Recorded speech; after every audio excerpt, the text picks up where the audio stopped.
이 시간에는 워싱턴 주은혜 장로교회 최병석 목사가 말씀을 전하겠습니다.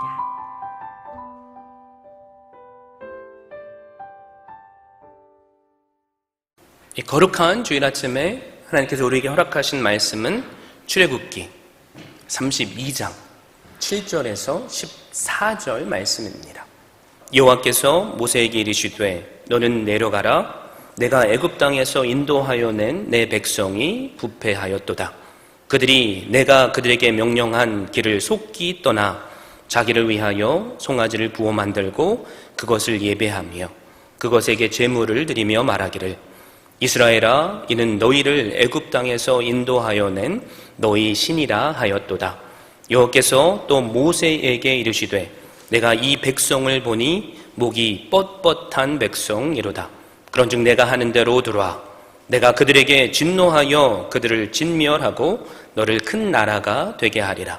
모세가 그의 하나님 여호와께 구하여 이르되 여호와여 어찌하여 그 큰 권능과 강한 손으로 애굽 땅에서 인도하여 내신 주의 백성에게 진노하시나이까?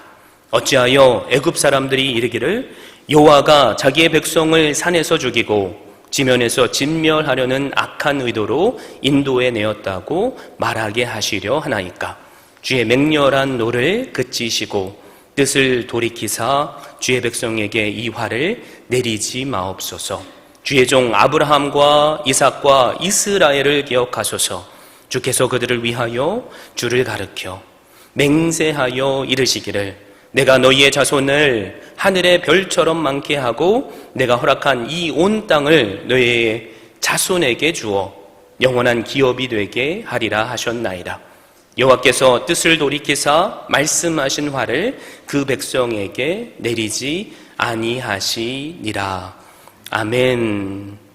저는 오늘 주신 말씀을 힘입어서 모세의 기도라는 제목으로 말씀을 증거하고자 합니다.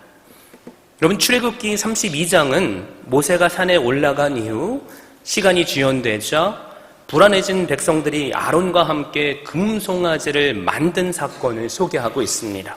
32장 1절에서 이렇게 선포하죠. 백성이 모세가 산에서 내려오미 더딤을 보고 모여 백성이 아론에게 이르러 말하되 일어나라, 우리를 위하여 우리를 인도할 신을 만들라. 이 모세 곧 우리를 애굽 땅에서 인도하여 낸 사람은 어찌 되었는지 알지 못함이니라. 백성들의 요청에 아론은 다음과 같은 대답을 합니다. 2절입니다. 아론이 그들에게 이르되 너희의 아내와 자녀의 귀에서 금고리를 빼어 내게로 가져오라. 모세가 돌아오지 않는 상황이죠. 그 상황에서 백성들은 불안해하고 초조해합니다. 그럴 때 아론이 금을 모아서 송아지 형상을 만들어 눈에 보이는 우상을 만들게 합니다.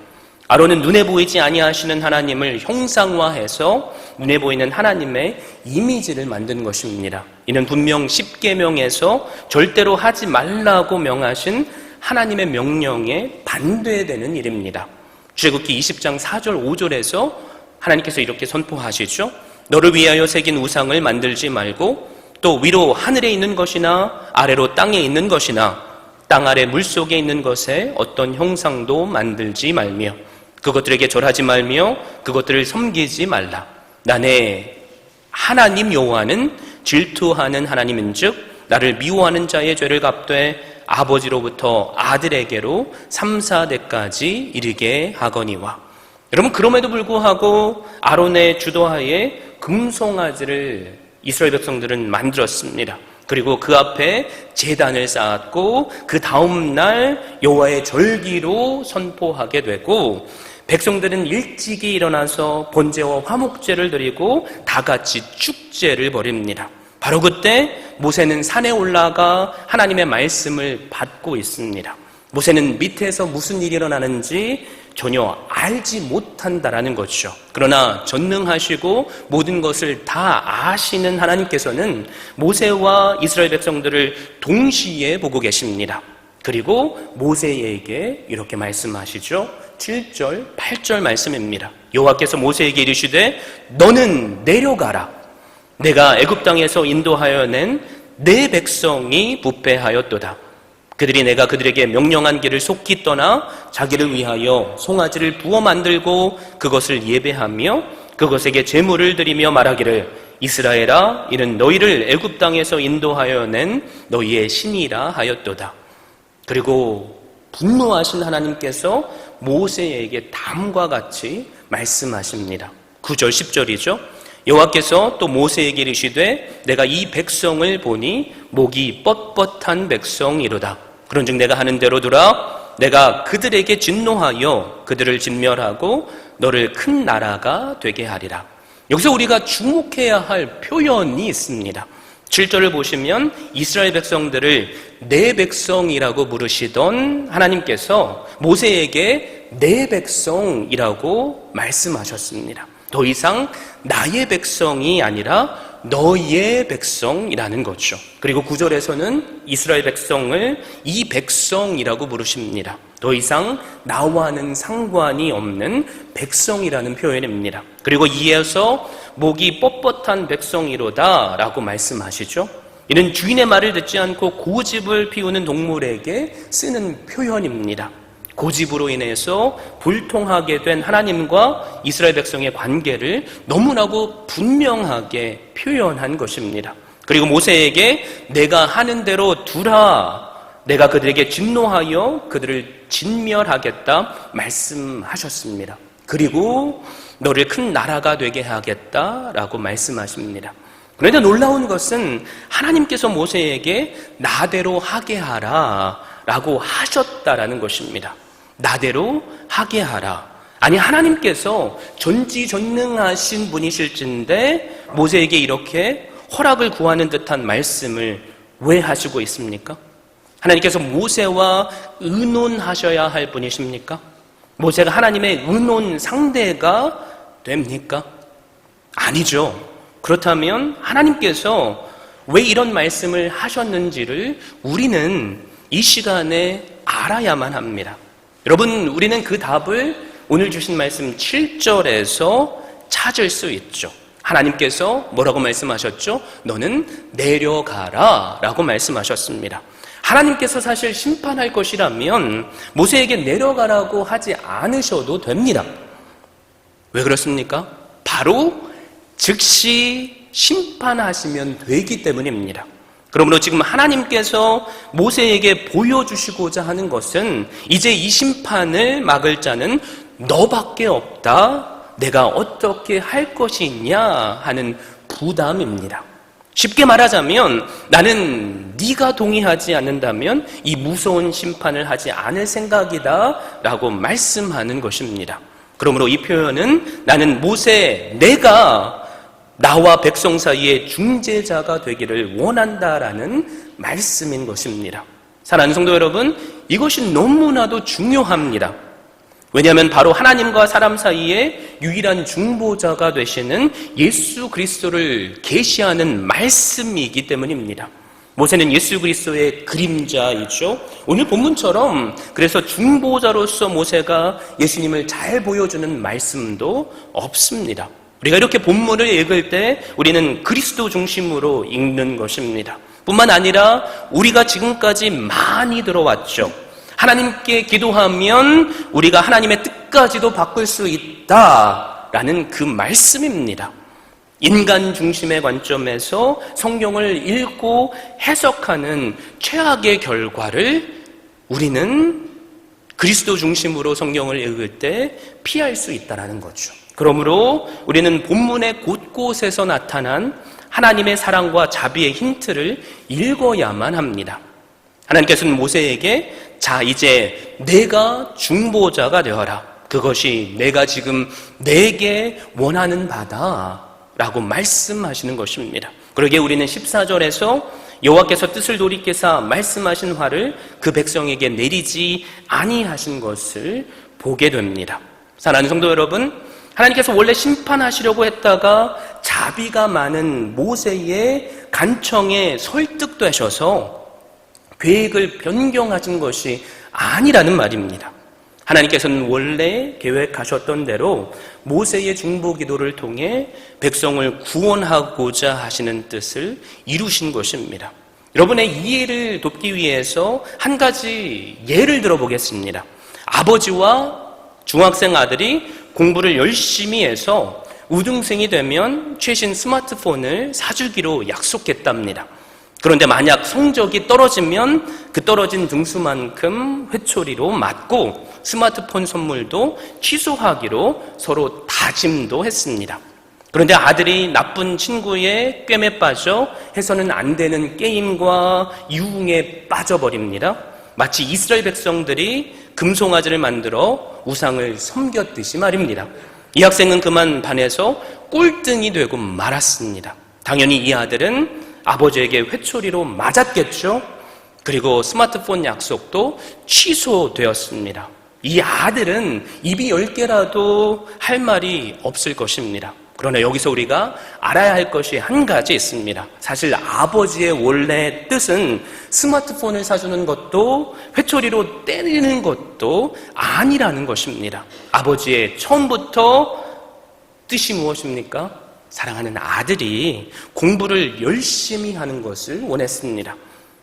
이 아들이 정신을 차리고 열심히 공부해서 우등생이 되었다고 여러분 한번 상상해 보십시오. 아들에 대한 아버지의 뜻이 이루어졌죠. 그 뜻이 무엇입니까? 아들이 공부를 열심히 하는 거죠. 그래서 아버지가 아들에게 스마트폰을 사주지 않았겠습니까? 만약 그렇다면 그럼 아버지의 뜻이 지금 변화된 것입니까? 아니죠. 아들에 대한 아버지의 뜻과 계획은 오직 아들이 공부를 열심히 하는 것입니다. 그러므로 아버지의 뜻은 처음부터 끝까지 단 한 번도 변하지 않았습니다. 이스라엘을 향한 하나님 아버지의 뜻도 마찬가지입니다. 처음부터 하나도 바뀐 것이 없습니다. 하나님은 아브라함에게 주셨던 약속대로 이스라엘 백성들을 하나님의 백성으로 세우시기를 원하셨습니다. 이것이 바로 우리가 성경을 바르게 읽는 방법입니다. 그러므로 오늘 본문은 우리 인간이 기도하면 하나님의 뜻도 바꿀 수 있다는 것을 가르치는 것이 아닙니다. 부패한 우리 인간에게 너희는 모세 말고 진짜 중보자가 필요하다라는 것을 말씀하십니다. 그분이 누구시죠? 예수 그리스도입니다. 정말 놀라운 것은 오늘 본문이 보여주는 모세의 모습입니다. 모세는 놀랍게도 우리의 중보자로 오신 예수 그리스도를 너무나도 잘 보여줍니다. 모세는 제일 먼저 자기 야심을 추구할 것인지 하나님의 뜻에 자신을 복종시킬 것인지에 대한 유혹에 직면해야 했습니다. 하나님께서 모세에게 큰 나라를 만들어 주시겠다는 어찌 보면 솔깃한 제안을 하셨기 때문입니다. 중보자는 그런데 자기 유익을 구하는 자가 아니죠. 모세가 중보자로서 제일 먼저 맞닥뜨려야 한 것이 바로 이 유혹입니다. 모세가 하나님의 제안에 만약에 동의했다면 그는 결코 중보자가 될 수 없었을 것입니다. 그리고 그리스도의 영광도 드러낼 수 없었을 것입니다. 그렇다면 모세가 했던 가장 중요한 일이 무엇입니까? 모세가 했던 가장 중요한 일은 자신을 이 백성들과 동일시했다는 것입니다. 모세는 중보자로서 먼저 이 백성이 저희의 백성이 아니라 원래부터 하나님의 백성이 아니었습니까? 라고 간구합니다.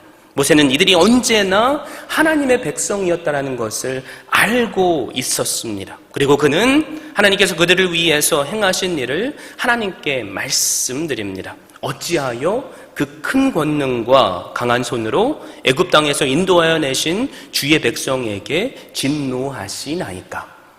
하나님께서는 시작하는 일을 능력이 없으시거나 변덕스러우셔서 중간에 포기하시는 분이 아니시지 않습니까?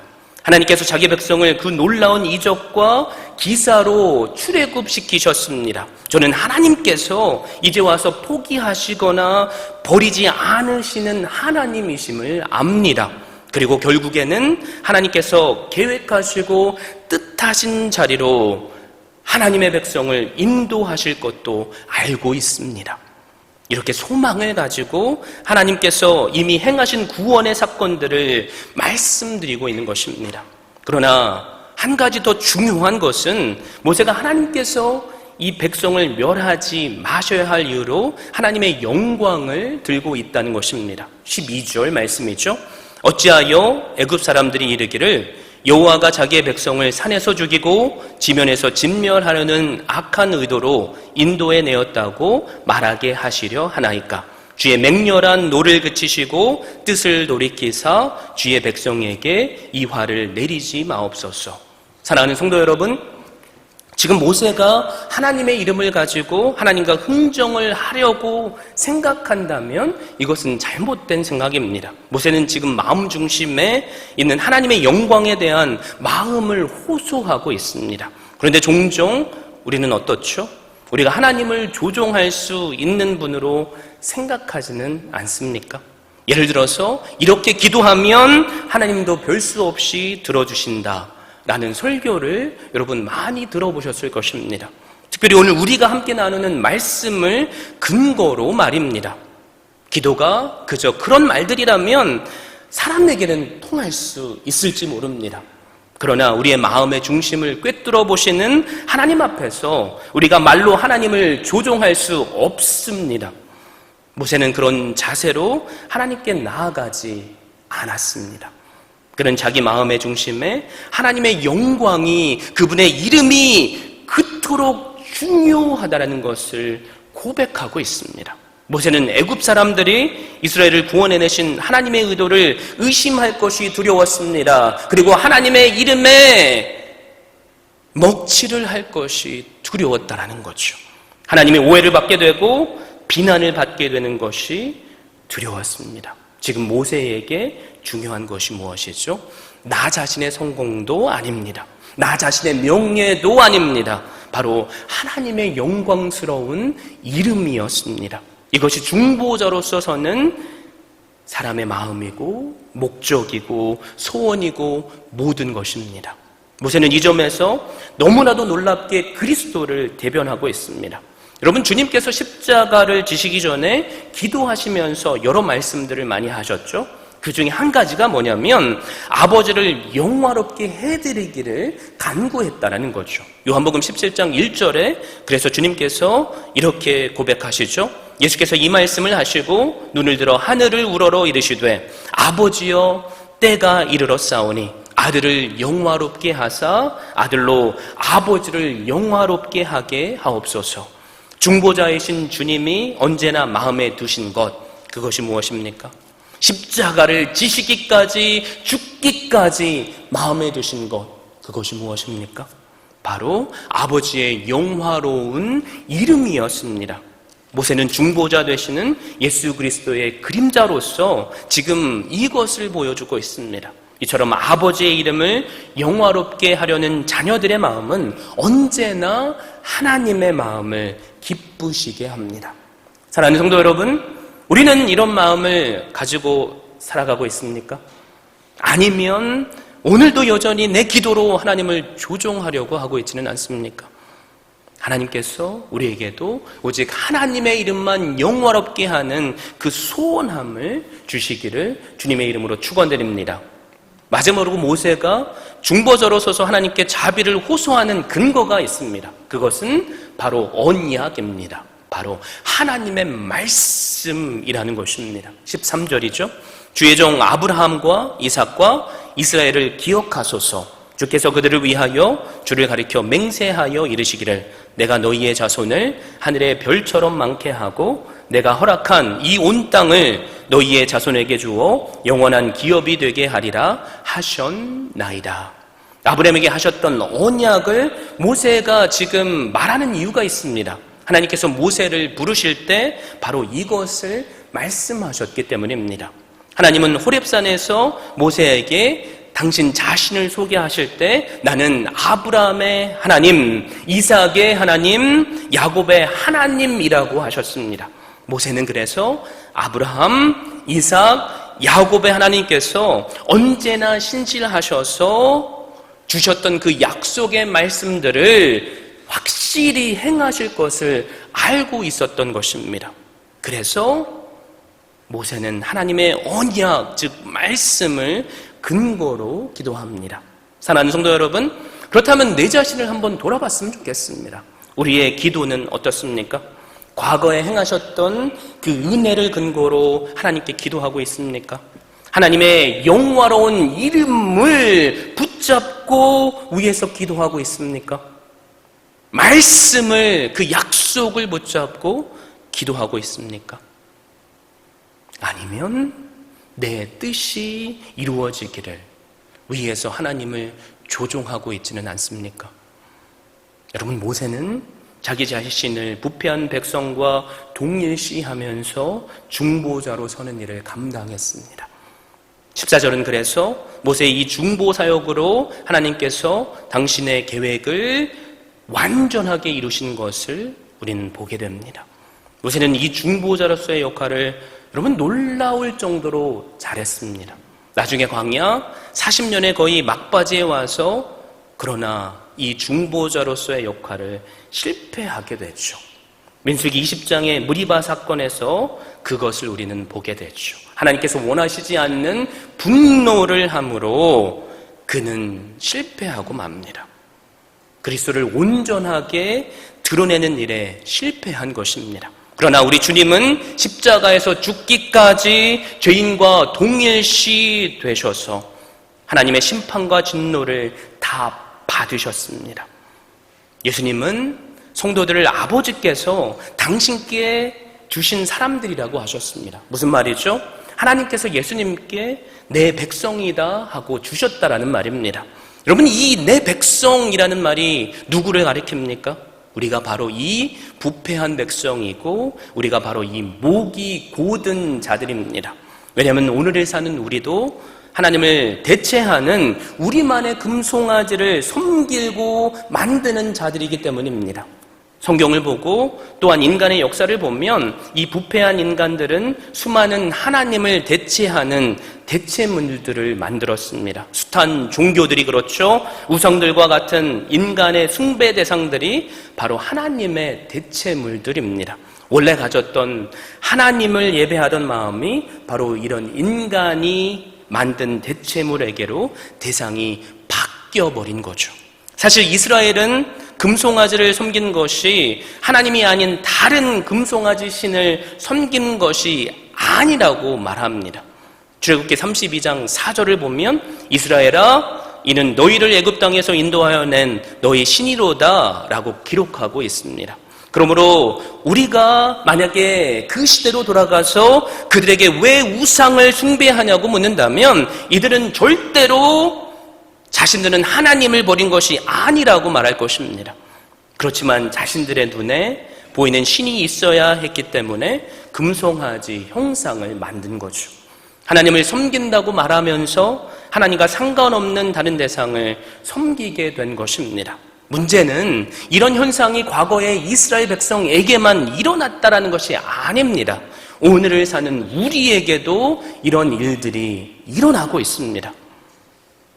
하나님께 예배하는 목적이 복을 받는 것이라면 여러분 그것은 하나님을 예배하는 것이 아닙니다. 바로 자기의 복을 예배하는 것입니다. 하나님이라는 이름으로 예배하는 목적이 돈이나 명예나 출세나 자녀들에게 있다면 우리의 예배의 대상은 하나님이 아닌 그것들로 대체되어 버린 것입니다. 이처럼 하나님의 대체물을 섬기는 사람들의 특징은 바로 자기 자신을 섬긴다라는 거죠. 출애굽기 32장 1절을 보면 이렇게 선포하죠. 우리를 위하여 우리를 인도할 신을 만들라. 살아계신 하나님, 뜻과 계획을 가지고 일하시는 하나님은 이제 필요 없다는 거죠. 나의 목적에 따라 나의 유익에게만 그렇게 해줄 하나님의 대체물이 필요한 것입니다. 사랑하는 성도 여러분, 이러한 모습들은 힌두교 사원, 이슬람 사원, 불교의 절에만 있는 것이 아닙니다. 우리 가운데에서도 하나님을 배반하고 하나님을 다른 것으로 대체해버리는 현상들이 일어나고 있다는 거죠.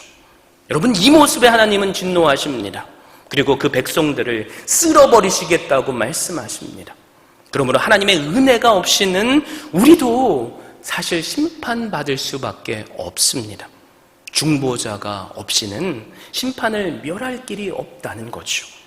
하나님께서 모세에게 내려가라라고 말씀하셨죠. 하나님께서 심판을 행하실 것이라면 모세에게 내려가라고 하실 이유가 단 하나도 없음을 우리는 들어서 이미 알고 있습니다.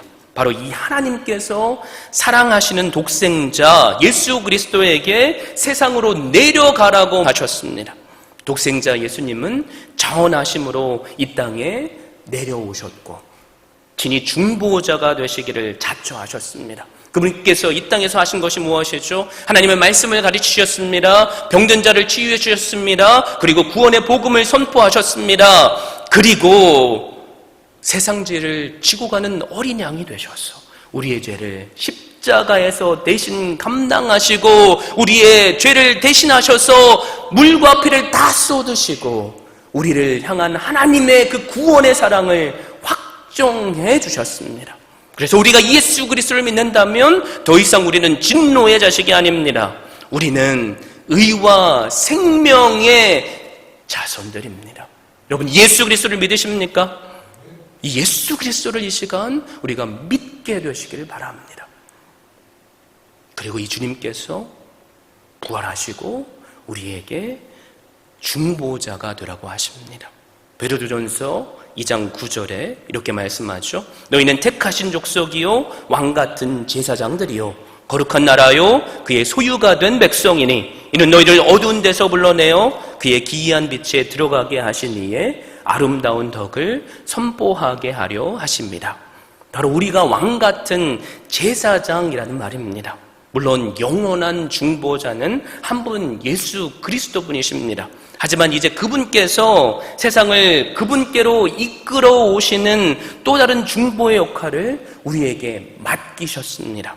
하나님께서 그래서 때때로 우리를 이런 자리에 서게 하십니다. 느헤미야도 자기 조상들의 우상 숭배의 죄를 마치 내 죄처럼 여기고 기도했죠. 그리고 수십 년 동안 실패했던 성벽을 재건할 수 있었습니다. 사도 바울도 자기 자신이 하나님에게서 끊어진다고 할지라도 동족 유대인을 구원해 주시기를 기도했습니다. 우리의 믿지 않은 가족들을 위해서, 우리의 주변에 하나님을 믿지 않는 친구들을 위해서 기도하는 것이 바로 이것입니다. 우리의 속한 이 나라를 위해서 기도해 주십시오. 지금 우리의 마음속에 두려움이 만연해 있죠. 전염병으로 인하여서 지금 너무나도 혼란스러운 상황입니다. 우리가 이럴 때일수록 이 나라를 위해서 기도해야만 합니다. 하나님 아버지, 하나님께서 원하시면 이 전염병을 거두어 가실 수 있습니다. 우리의 힘으로는 할 수 없사오니 하나님 이 나라를 긍휼히 여겨 주시옵소서. 우리 조국 대한민국을 위해 기도해 주십시오. 우리가 그곳에 갈 수 없지 않습니까? 그러나 하나님께서 우리의 기도를 들으십니다. 하나님께서 우리에게 원하시는 것이 무엇이죠? 우리가 아무리 그분께 범죄했다고 할지라도 그분은 우리를 멸망하는 것을 원하시지 않습니다. 우리가 회개하고 돌아오게 될 때 우리로 살게 하시고 구원을 누리기를 원하십니다. 우리 자신을 돌아봤으면 좋겠습니다.